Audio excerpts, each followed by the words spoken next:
आपका दोस्त जिगर सिंह चारण आपका यूट्यूब के इन्फिनिटिव स्टडी ऑनलाइन चैनल पर हार्दिक स्वागत और अभिनंदन करता हूं। तो अपने आज का चर्चा का विषय है भारत के वीर पुरुष स्वाभिमानी भक्त वीर शिरोमणि महाराणा प्रताप की जयंती का टॉपिक है। आज का अपना चर्चा का विषय है। तो आज का चर्चा का विषय कहने को तो महाराणा प्रताप के बारे में बहुत कुछ कहा जा सकता है और आपके बारे आप में से कोई भी ऐसा नहीं होगा कि इनके बारे में कोई नहीं जानता होगा। और पढ़ेंगे, जब भी पढ़ेंगे तो इनकी हिस्ट्री के बारे में पढ़ेंगे तो इनको पूरे विस्तार से पढ़ेंगे। लेकिन आज का अपना चर्चा का विषय जो करंट के रूप में पढ़ते हैं इसको, जो महाराणा प्रताप की संक्षिप्त जीवनी के बारे में इनका अध्ययन करते हैं। तो आइए आज के चर्चा के विषय को आगे बढ़ाते हुए आगे बढ़ाते हैं महाराणा प्रताप जी की जयंती। तो सबसे पहले पढ़ते हैं महाराणा प्रताप जी का जन्म इनका हुआ था 9 मई 1540 ईस्वी को। और महाराणा प्रताप की जयंती जन्म इनका 9 मई हुआ था। आप में से कई बच्चों का सवाल होगा कि 9 मई जन्म है तो आज जयंती कैसे मनाई गई है 2 जून को। इनकी जन्म तिथि आज जयंती इसलिए मनाई गई है, हिंदी कैलेंडर के अनुसार अपने ज्येष्ठ शुक्ल तृतीया के अनुसार आज इनकी जन्म तिथि जयंती बनाई गई है। इनके पिता का नाम था, सब जानते होंगे, पिता उदय सिंह, माता जयवंताबाई, पाली के अखेरा सोनगरा की पुत्री, और इनके भाई का नाम था मानसिंह सोनगरा जो महाराणा प्रताप जी के नाना और मामा होते थे। इनका जन्म स्थल है कुंभलगढ़ दुर्ग में, कटारगढ़ दुर्ग में, बादलमहल में इनका जन्म हुआ था। बचपन का नाम इनका कीका था। जब ये अपने पिताजी के साथ महाराणा यानी उदयपुर की यानी कुंभलगढ़ के दुर्गों में जाकर कुंभलगढ़ के पहाड़ी इलाकों में जाते थे तो इनको छोटे थे तो भील आदिवासी लोग इनको कीका के नाम से पुकारते थे।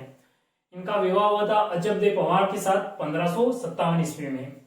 पुत्र अमर सिंह प्रथम 16 मार्च 1559, शादी के 2 वर्ष बाद इन पुत्र का जन्म होता है अमर सिंह जी का 16 मार्च 1559 को। इनका राज तिलक हुआ था 28 फरवरी 1572, होली गोगुंदा यानी होली के दिन हुआ था। इस दिन होली के दिन यानी उदय सिंह की मृत्यु हुई थी होली के दिन गोगुंदा में। और जब उनका देहांत हुआ था तब मेवाड़ में अक्सर राजाओं का नियम होता है कि जब भी कोई भी अपने जैसे राजा की मृत्यु हो जाती है तो इनका उत्तराधिकारी बनने वाला होता है, वो पुत्र अपने यानी पिता की चिता पर नहीं जाता है, उसके राज तिलक की तैयारी होती है। लेकिन क्या हुआ था, उदय सिंह ने मरने से पहले जगमाल जी को उत्तराधिकारी घोषित कर लिया था। तो 28 फरवरी 1572 का इनका राज तिलक होता है तब गोगुंदा। कृष्णदास सलूबर के कृष्णदास चुंडावत जी इनकी तलवार बंधाई करते हैं, तलवार बांधते हैं और इनका राज तिलक करते हैं। तभी यानी कृष्णदास जी ने कहा था, इनके यानी नाना ने कहा था कि मेवाड़ में सर्व योग्य इंसान तो महाराणा प्रताप है, तो जगमाल जी को कैसे बनाया गया और अकबर के आक्रमण भी बहुत हो रहे हैं तो सर्वयोग्य इंसान को बनाना चाहिए। तो इनके नाना जी अखिराज जी के कहने पर और कृष्णदास जी चुंडावत जी के कहने पर महाराणा प्रताप का राज तिलक 28 फरवरी 1572 को होली के दिन गोगुंदा में किया गया। लेकिन यानी सही तरीके से राज्याभिषेक हुआ इनका 1 मार्च कुंभलगढ़ दुर्ग में। फिर यह होने के बाद अपन पढ़ते हैं कि यह हो गया राज तिलक, राज्याभिषेक वगैरह हो चुका था। और जब अकबर ने 1570 में नागौर दरबार लगाया था, नागौर दरबार के समय अकबर ने सबको बुलाया था। एक तो शुक्र तालाब का निर्माण करवाया था और अधीनता के लिए सब राजाओं को आमंत्रित किया था। लेकिन इनमें से उदयपुर से अपने उदय सिंह ने इनकी अधीनता स्वीकार नहीं की थी। तो अकबर ने सोचा कि उदय सिंह ने तो स्वीकार नहीं की, उदय जी की तो मृत्यु हो चुकी है, तो उन्होंने सोचा कि महाराणा प्रताप जी नए राजा बने तो इनसे अधीनता स्वीकार कर ली जाए। तो इन्होंने अपने 4 शिष्टमंडल भेजे। सबसे सर्वप्रथम पढ़ते हैं इनके 4 शिष्टमंडलों के बारे में। उदय सिंह यानी अकबर ने महाराणा प्रताप जी के पास अपने 4 शिष्टमंडल भेजे, जिसमें सर्वप्रथम भेजा जलाल खां कोरची को नवंबर 1572 में। 1572 जैसे महाराणा प्रताप 1572 में इनका राज्याभिषेक होता है और तुरंत ही 1572 में इनको भेज दिया जाता है कि नया नया राजा बनाए। अकबर ने सोचा होगा कि भेज देते हैं कि संधि कर लेंगे तो अच्छा रहेगा इनके लिए, पर ये क्या रहते हैं, असफल रहते हैं। स्वाभिमानी भक्त है महाराणा प्रताप जी, ऐसे कैसे संधि कर लेते हैं। तो जलाल का कोरची को भेजते हैं। ये अकबर की तरफ से प्रथम शिष्टमंडल होता है, अकबर की तरफ से प्रथम शिष्टमंडल होते हैं जो असफल रहते हैं।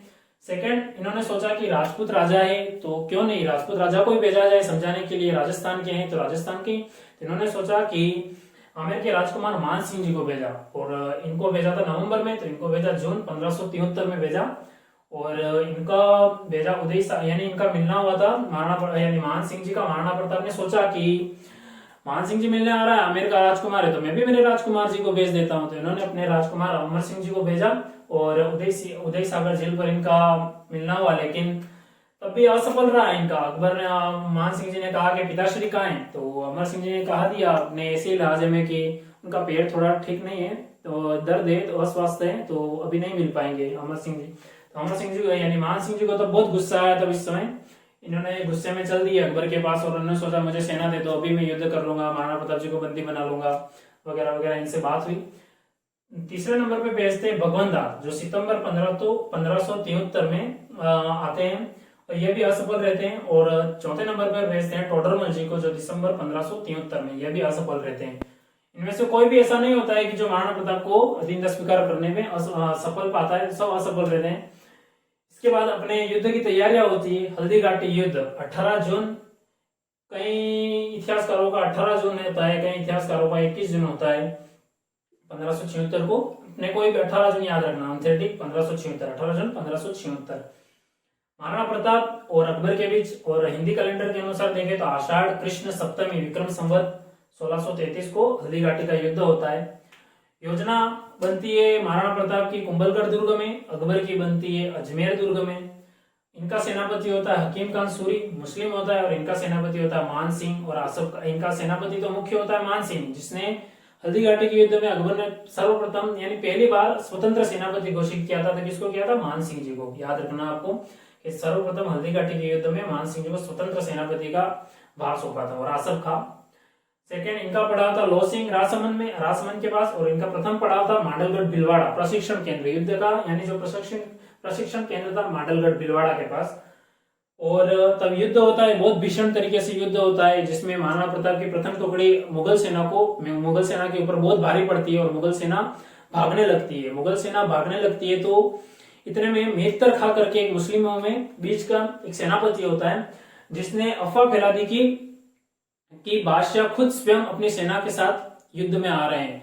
तब जाके मुस्लिम सेनाओं का मनोबल बढ़ता है और वापस युद्ध में आते हैं। और तब जाके क्या होता है कि युद्ध के समय महाराणा प्रताप का जो घोड़ा होता है चेतक, जो मर्दाना हाथी होता है अपने मान सिंह जी का, उसके यानी हाथी की सूंड होती है, उसके ऊपर दोनों पैर रख देता है। और महाराणा प्रताप जब उनको भाला मारते हैं तो जैसे तैसे करके हौदे में डूब जाता है, मान सिंह तो छिप जाता है, तब जाके बच जाता है। लेकिन चेतक जब अपने पैर उतार रहा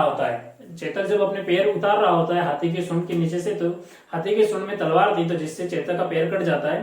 तो महाराणा प्रताप जी जैसे तैसे युद्ध से बाहर निकलते हैं और बीच जाके जब होता है। और इनके मेवाड़ में एक नियम होता है कि जब भी युद्ध भूमि में महाराणा उपस्थित नहीं होता है, राजा उपस्थित नहीं होता है, तो इनका छत्र धारण करते हैं जाला विदा, जो सादड़ी के होते हैं। और इसी समय नोट था कि अपने महाराणा सांगा के समय भी जाला अज्जा ने उनकी महाराणा सांगा के छत्र धारण किए होते और युद्ध किया था खानवा के युद्ध में। तो इनके छत्र धारण किसने किए थे? जाला विदा ने किया था। महाराणा प्रताप जी का घोड़ा चेतक बलीचा गांव में इनकी समाधि है। और इनका यानी सेना रवाना हुई थी 3 अप्रैल 1576, मुगलों की सेना रवाना हुई थी। और इनका अगला पड़ाव था मोलेला गांव राजसमंद के बीच। और जैसे तैसे महाराणा प्रताप जी युद्ध से बाहर निकलते हैं, तब बंदी तो नहीं बना पाए महाराणा प्रताप जी को, नहीं युद्ध जीत पाए, नहीं कुछ ऐसा हो पाया। तब फिर आसफ खां और जब मान सिंह जी अपने अकबर के पास जाते हैं, तो उनसे पूछते हैं कि क्या आपने महाराणा प्रताप जी को बंदी बना पाया? नहीं। क्या युद्ध हम जीत गए? नहीं। तो महाराणा प्रताप जी मर गए? तो नहीं। तो तब इनकी डोडी बंद करवा दी थी। कहते हैं अकबर ने आसफ खां और मान सिंह जी की दरबार में उपस्थित होना बंद करवा दिया था। तो अपन कैसे कह सकते हैं कि अकबर ने हल्दी घाटी युद्ध जीता था? अगर जीता होता तो आप ही सोचिए, अगर जीता होता तो कोई राजकुमार, कोई भी राजा ऐसा होता है कि अपने सेनापतियों की डोडी बंद करवाता है, सेना में अपने दरबार में उपस्थित होने से मनाही कर देता है। तो मान सिंह जी, और इसके अनुसार अपन देख सकते हैं कि अनिर्णायक युद्ध था। और ऐसे भी कह सकते हैं कि महाराणा प्रताप की विजय हो सकती है। हल्दी घाटी खमनौर की पहाड़ी और गोगुंदा की पहाड़ियों के बीचों बीच में स्थित है। जो हल्दी घाटी, हल्दी के रंग के अनुसार इसको हल्दी घाटी कहा जाता है, जो बनास नदी के पास है। और इसको अबुल फजल ने खमनौर का युद्ध कहा है और अपने बदायूनी ने गोगुंदा का युद्ध कहा है। बदायूनी की अपनी पुस्तक भी है मुंतखब उल तवारीख। बदायूनी अपने युद्ध में आता है, तब युद्ध में आता है तो उन सैनिकों ने कहा कि आप आकर क्या करोगे, आपका तो काम कलम चलाने का। तो उन्होंने कहा कि मैं देखूंगा, हिंदुओं के खूनों से मेरी दाढ़ी को रंगूंगा, हिंदुओं के खूनों से मेरी दाढ़ी को रंगूंगा। और जब हल्दी घाटी का युद्ध होता है, एक क्षण मेरे को याद आता है, मैं आपको बताने की कोशिश करता हूँ। तो जब हल्दी घाटी का युद्ध होता है, जब यानी सेना भाग रही होती है, अपने अकबर की सेना भाग रही होती है, मान सिंह की सेना पीछे आगे भाग रही है और महाराणा प्रताप जी की सेना पीछे। तो बदायूनी ने कहा कि मैं तीर चलाऊं तो किस पर चलाऊं? तब आसफ खान ने कहा कि आपको जिस पर भी तीर चलाना है चलाइए, आपका तो काम हो रहा है ना। हिंदू कोई भी मर रहा, आपको तो हिंदू के खून से रंग नहीं है ना दाढ़ी, तो ये ऐसा कहा जाता है इनके द्वारा। तो ये कर्नल टोड ने मेवाड़ की थर्मोपली कहा है, और इन युद्धों के बारे में, मेवाड़ की थर्मोपली का युद्ध होता है यूनान में होता है, जो 490 ईसा पूर्व के समथिंग होता है। तो मैं इसके बारे में कहीं और एक नया वीडियो बना के लाऊंगा, तब पढ़ेंगे। और अपना सेकंड टॉपिक है कुंभलगढ़ का युद्ध, 3 अप्रैल 1578 को होता है, और अकबर अपने बेहतरीन सेनापति शाहबाज खां को भेजता है। शाहबाज खां कुंभलगढ़ पर 3 बार आक्रमण करता, 1577, 78 और 79। पहली बार कुंभलगढ़ दुर्ग पर पहली बार अधिकार किया गया, और तब महाराणा प्रताप ये दुर्ग राव भाण सोनगढ़ को सौंप कर चले जाते हैं, और तब यानी तत्कालीन राजधानी आवरगढ़ को बनाते हैं महाराणा प्रताप, और राव बाण सोनगढ़ को सौंप कर चले जाते हैं, और ये तब शहीद हो जाते हैं।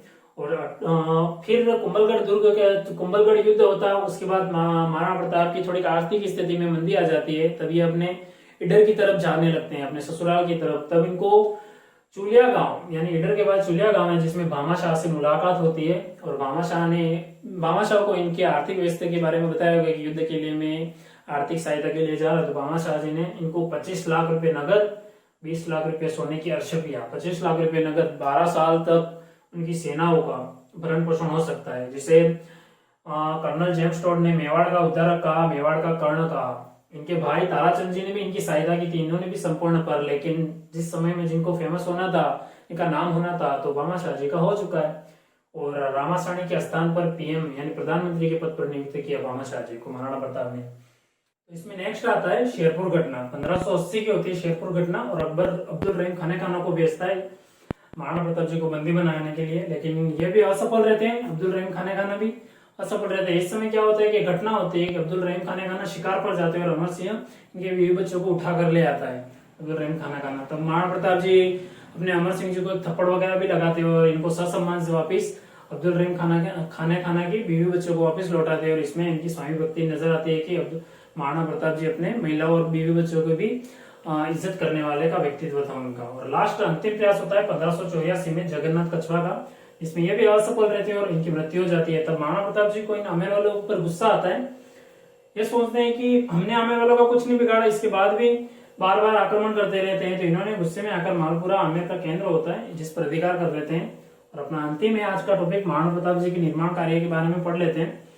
झालरा तालाब का निर्माण करवाते हैं, नीलकंठ महादेव मंदिर का निर्माण करवाते हैं मालपुरा में, चावड़ को नई राजधानी बनवाते हैं, इसके बाद चामुंडा माता मंदिर का निर्माण करवाते हैं, और चावड़ चित्रशैली का निर्माण होता है। लेकिन इसका स्वर्ण काल होता है अपने अमर सिंह जी के काल में, 1605 में नासिरुद्दीन होता है इनका चित्रकार मुख्य, रागमाला। और दरबारी विद्वान था चक्रपाणी, हेमरत्न सूरी, शार्दुल नाथ त्रिवेदी, और इनके दरबार में 2 चारण कवि भी होते हैं, रामा सांधु और माला सांधु। और महाराणा प्रताप जी की अपने एक नेक्स्ट होता है कि ये चित्तौड़गढ़ और मांडलगढ़ को छोड़कर अंतिम समय में संपूर्ण मेवाड़ पर वापिस अधिकार कर लेते हैं। और अपने प्रताप जी की मृत्यु होती है 19 जनवरी 1597 चावड़ में, और बारडोली में 8 खंभों की इनकी छतरी भी है। तो अपना आज का एक टॉपिक था, छोटा सा तो नहीं कह सकते, लेकिन बहुत बड़ा टॉपिक इतिहास के दृष्टिकोण से देखे तो। लेकिन मैंने आपको छोटे से 10-15 मिनट में संक्षिप्त जीवन परिचय दिया। काफी बड़ा टॉपिक है, इसमें भी कुछ चीजें छूट गई थी। अगर कभी अपन इतिहास चालू करेंगे राजस्थान का, तो उस समय में आपको ये पूरा टॉपिक 1-1.5 घंटे के रूप में कवर करवा दूंगा। लेकिन ये एक संक्षिप्त जीवन परिचय था। अगर जो आपको पसंद आता है तो चैनल को सब्सक्राइब करो, वीडियो को लाइक करना, कमेंट करना और शेयर करना। ठीक है, जय हिंद, जय भारत। कल मिलते हैं फिर से नई चर्चा के विषय के साथ।